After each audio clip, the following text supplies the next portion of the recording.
Any more from Al? Is there any more? Oh, this is a long one. This is a long one. So either Al has sent me some knitting needles to while away the long winter hours, knitting a cardigan, or he sent me a not 100% identified new Sansevieria. This is a brilliant plant. This is very, very, very different. This is John Lavranos collected plant. You can see this is an offset from a rhizome, and there's another rhizome coming there. It's Sansevieria from Mozambique, and it's a miniature spoon-leafed form. Now this is incredibly different and adds a whole new dimension to diversity and variation within the Sansevieria group. So each leaf has a long, thin stalk and then spreads out at the end. I mean, look at this guy here. This is one of the newer leaves. So this gives an indication of what the mature plant will look like when it is full of these leaves. And spoon-shaped is a fantastic description. That is a very, very different and very, very exciting. Sansevieria collected by John Lavranos. It's got a collection number here, 593. I don't know if you can see that, Lavranos 593, and it's from Mozambique. Didn't I just mention Mozambique? It's almost as if I knew what was going on sometimes. Right, the next one is heavy. So it's either heavy because Al has sent me a bag load of gold coins, because he feels sorry for me after I've spent so much money with him, or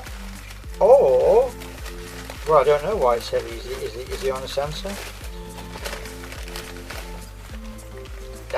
It's heavy because it's not a Sansevieria. This is even more treasure. This is a big wow, because it's not a Sansevieria, but it is a Tylocodon. And Tylocodon, you will remember, is that segregate genus from Cotyledon, and this is a superb specimen plant. This is an absolute wonderful gem. So you've got that thick semi-geophytic cortex there, and then you've got that whole plethora of stick-like dark brown stems coming out of that cortex. So there's a central trunk almost, can you see that going up the middle? And then the central trunk is branching, and those branches are branching. So this is going to make, in 2 or 3 years, an absolutely world-class plant, and it's a rare plant. Very, very few people have this plant in cultivation. So this is a Tylocodon, and he's got it labelled as Cotyledon, which shows how old the label is. But this is Tylocodon pearsonii, and that is absolutely fabulous. I'm just taking these dead flowers off so that they don't become a breeding ground for fungi, and before I pot it up. Isn't that great? Well, the answer is yes, it is.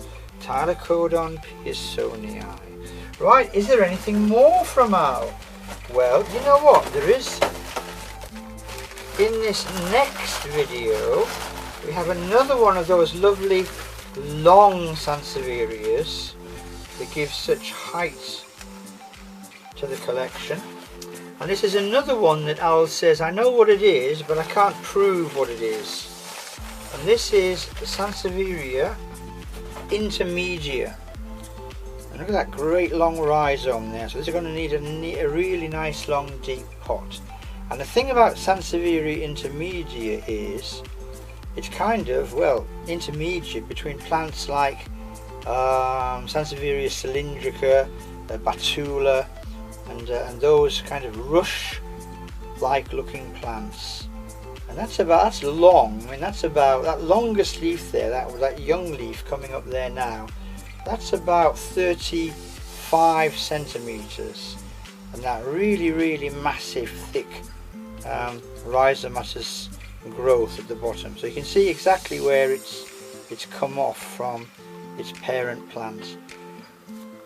You see the ridges in the leaves which allow for contraction.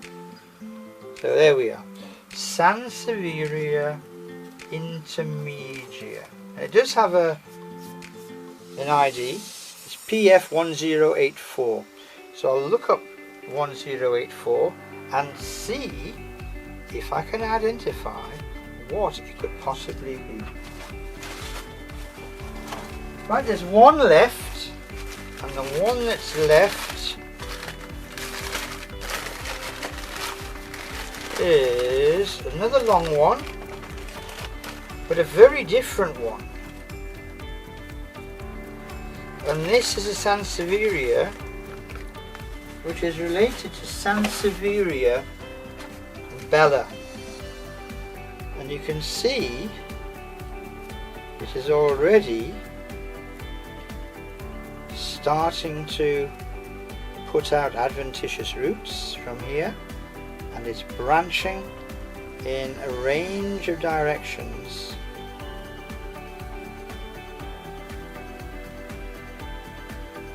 You see that? So the rhizome is branching there, with the main growth there, it's branching here, and so far it's also branching there. So there again, within 2 to 3 years, this is going to make a very, very attractive clump. So there we are. Let's have a look at what we've got from. Let's see if I can arrange them in a kind of pseudo-scientific way.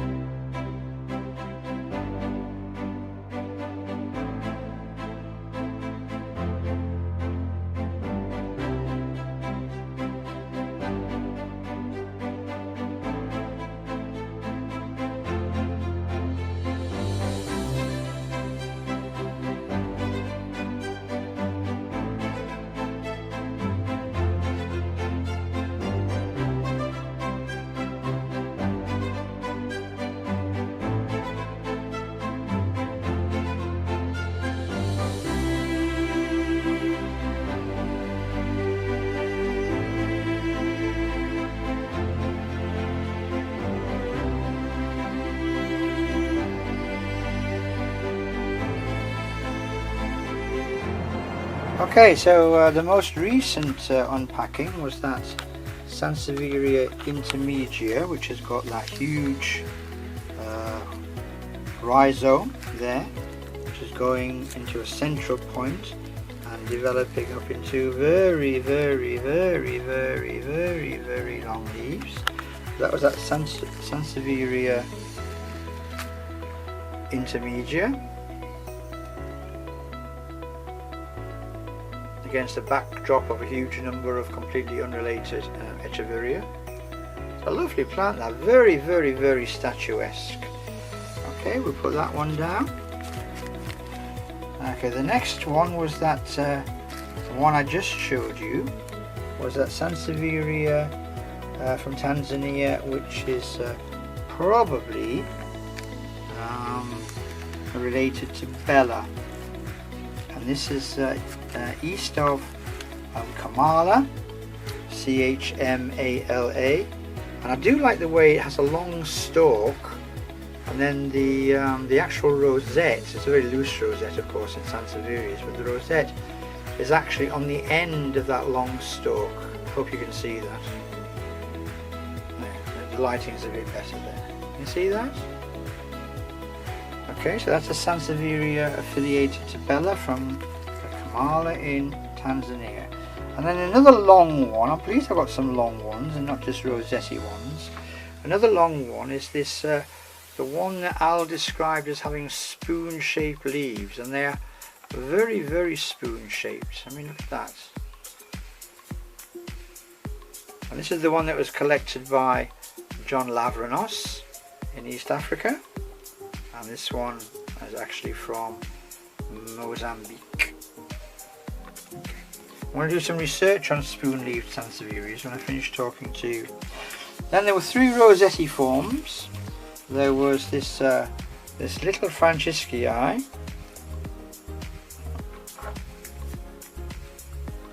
again it's got that usual snake plant or dragon plant variegation, the grey leading into the green. And then the second of the rosetiforms from Francisci was this fishery, which is the second fishery in the collection. This one's slightly smaller, but I like the fact that this hasn't been a cutting, it hasn't come off a rhizome. You can actually see the caudex there, and that's the plant in its entirety. This is all that there has ever been, and I like that. I like the fact that it's coming into the Sansevieria collection in its entirety. It's not leaving part of itself behind. Okay, so that was Sansevieria. Clean the label. Sansevieria fishery, and then the final rosetiform was this very, very nice Powellii. And again, this is as a complete plant. This is the plant. It hasn't been an extension from somewhere else or a runner.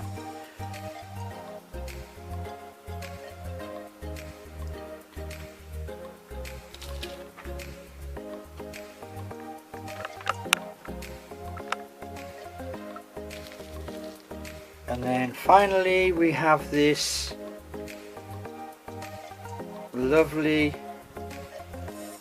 Tylocodon, and this is the rare Tylocodon pearsonii, and I don't make any apologies for including this because it comes from a very, very similar place and similar environment in terms of aridity to the Sansevierias I've shown you, and also because it serves in its way as an introduction into the Tylocodon and cotyledon videos which will follow shortly. But that wasn't a deliberate ploy, it's just what actually happened when I opened the box. Okay, so that's it for now. The next time you see these will be when they're all potted up, and for now I shall leave you with yet another flying overview of absolutely stunning, and I mean stunning, Sansevierias from Sans Al. They really are absolutely exquisite little tropical gems, and I love them. I love Sansevierias and I love Dracæna. Absolutely gorgeous plants. Okay, so it's goodbye from Sans Al. It's goodbye from the Sansevierias, and it's goodbye from Kirkstone. I'll see you ultra soon. Another flying overview of absolutely stunning, and I mean stunning, Sansevierias from Sans Al. They really are absolutely exquisite little tropical gems, and I